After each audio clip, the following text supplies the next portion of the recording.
Assalamualaikum warahmatullahi wabarakatuh. Perkenalkan, nama saya Priscilla Mutiara Limbong dari kelas 10B dan berikut adalah video presentasi tentang teks anekdot saya. Pengertian. Teks anekdot merupakan ungkapan perasaan yang disajikan dalam konteks kehidupan sehari-hari yang berisi tentang kejadian yang konyol. Ungkapan perasaan tersebut disampaikan kepada orang lain dengan tujuan untuk menghibur dan membangkitkan tawa. Teks anekdot merupakan semacam cerita pendek yang bertujuan menyampaikan karakteristik yang menarik dan aneh mengenai seseorang atau suatu hal lain. Anekdot yang menjadi bagian dari narasi yang lebih luas sama sekali tidak menunjang gerak umum dari narasi tadi. Tetapi perhatian sentral yang dibuatnya dapat menambah daya tarik bagi latar belakang dan suasana secara keseluruhan.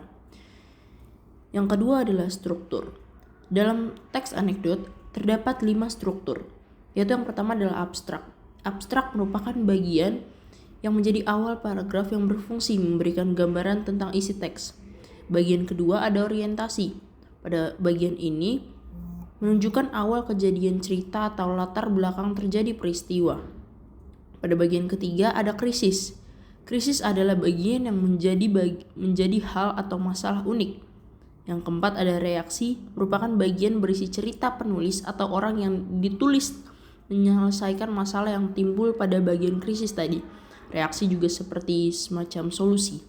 Dan pada bagian yang terakhir ada koda. Koda ini merupakan akhir dari cerita unik tersebut. Selanjutnya ada ciri-ciri.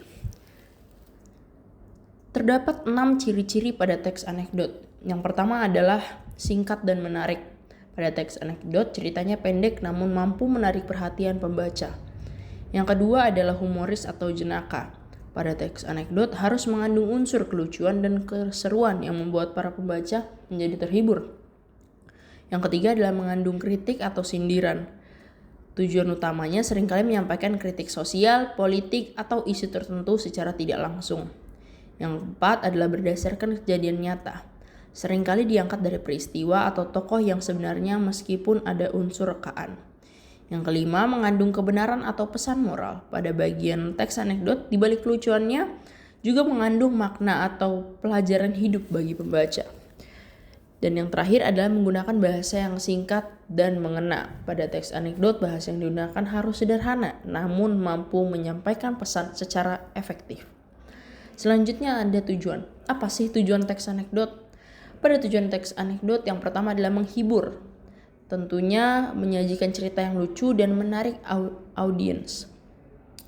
Yang kedua adalah menyampaikan kritik, yaitu memberikan kritik terhadap kondisi sosial, politik, atau isu tertentu yang secara satir dan tidak langsung. Yang ketiga adalah mengungkapkan kebenaran, di mana menyampaikan kebenaran atau pandangan tertentu yang mungkin sulit diungkapkan secara belak-belakan. Yang keempat adalah memberikan pengetahuan baru, membantu pembaca mendapatkan wawasan baru dari cerita yang disajikan. Dalam teks anekdot juga terdapat beberapa kaidah kebahasaan. Yang pertama adalah kalimat retoris, yaitu kalimat tanya yang tidak memerlukan jawaban. Seringkali digunakan hanya untuk menekankan suatu poin atau menyampaikan sindiran. Yang kedua adalah kata kerja material. Kata kerja yang menunjukkan aktivitas atau tindakan fisik membuat peristiwa dalam cerita menjadi lebih jelas atau hidup. Yang ketiga ada majas sindiran, yaitu penggunaan bahasa atau ungkapan kiasan yang halus namun menyindir atau mengkritik atau menyampaikan pesan tertentu. Dan pada bagian yang keempat ada kaidah kebahasan, yaitu kata keterangan waktu lampau. Pada teks anekdot penggunaan kata yang merujuk pada kejadian di masa lalu atau menceritakan peristiwa. Lalu yang kelima ada kalimat seru atau imperatif, yaitu penggunaan kalimat seru untuk menunjukkan ekspresi, emosi, dan kalimat perintah untuk menyatakan larangan atau peringatan. Yang keenam ada gaya bahasa informal, di mana teks anekdot umumnya menggunakan bahasa sehari-hari yang santai, bukan bahasa formal, agar mudah dipahami dan tentunya lebih menghibur. Dan yang ketujuh ada kalimat langsung, yaitu dalam teks anekdot yang disajikan dalam bentuk dialog, penggunaan kalimat langsung sangat dominan untuk menggambarkan suatu percakapan. Dan yang terakhir ada kata kiasan, di mana penggunaan kata-kata yang memiliki makna kiasan atau konotasi untuk memberikan kesan mendalam. Lalu apa sih yang membedakan teks anekdot dengan humor biasa? Padahal teks anekdot sama-sama mengandung bagian lucu atau menyampaikan cerita lucu seperti humor biasa atau stand up comedy. Jadi perbedaan utama teks anekdot dan humor adalah tujuan dan muatannya. Humor bertujuan untuk menghibur dan membuat orang tertawa, sedangkan anekdot itu cerita lucu yang mengandung pesan, sindiran, atau kritikan terselubung mengenai suatu hal atau isu, meskipun di dalam teks anekdot juga menghibur. Lalu gimana sih cara menyusun teks anekdot? Yang pertama yang pastinya adalah tentukan topik dan kritik. Pilihlah topik atau masalah yang akan disorot, misalnya kebijakan layanan publik atau fenomena tertentu. Lalu tentukan kritik atau sindiran yang ingin Anda sampaikan terkait topik tersebut. Yang kedua adalah rancang humor yang ingin disampaikan.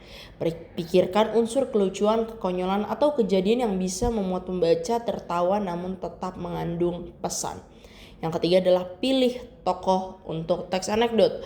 Tentukan tokoh yang berkaitan dengan masalah atau kritik yang Anda angkat. Tokoh-tokoh ini bisa bersifat faktual dan kadang merupakan tokoh terkenal. Yang keempat, lalu mulailah susun alur atau struktur teks anekdot seperti yang sudah disampaikan sebelumnya, yaitu terdapat 5 bagian struktur dalam teks anekdot. Yang kelima adalah kembangkan kerangka menjadi suatu cerita utuh. Kembangkan kerangka yang sudah dibuat menjadi sebuah cerita lengkap dan menarik. Perhatikan kaidah kebahasaan dan unsur bahasa yang efektif. Dan yang terakhir adalah lakukan penyuntingan, yaitu sunting dan periksa kembali teks yang telah ditulis. Perhatikan kelengkapan, kepaduan isi, kejelasan topik, serta kebenaran penggunaan ejaan dan tanda baca. Di sini saya akan memberikan contoh teks anekdot. Saya izin membacakan. Suatu hari Riri dan Sasak sedang bermain tebak-tebakan. Sasak bertanya, "Kursi apa yang membuat lupa?" Riri menjawab, "Kursi goyang, karena jika duduk di kursi goyang akan mengantuk dan akhirnya lupa." Sasak mengatakan jawaban Riri salah dan jawaban yang benar adalah kursi DPR. Sebelum menjadi anggota DPR, mereka memberikan banyak janji kepada masyarakat. Namun setelah duduk di kursi DPR, mereka tiba-tiba lupa akan janji-janji tersebut. Yang kedua, saya akan memberikan contoh dalam sebuah komik. Di sini saya memberikan judul PR seperti koruptor. "Anak-anak, siapa yang belum mengumpulkan PR?" "Saya, Bu." "Kenapa belum kumpulkan?" "Soalnya PR itu kayak koruptor, Bu." "Maksud kamu apa?" "Sama-sama hilang kalau suka dicari." "Terus kapan kamu mau kumpul?" "Tenang, Bu, saya janji besok pasti saya kumpul."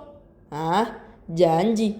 Janji mah kayak pejabat tuh. Janji tapi gak pernah ditepatin." Demikian penyampaian mengenai teks anekdot yang telah saya buat. Semoga apa yang telah saya sampaikan dapat membuka wawasan baru para pembaca mengenai teks anekdot.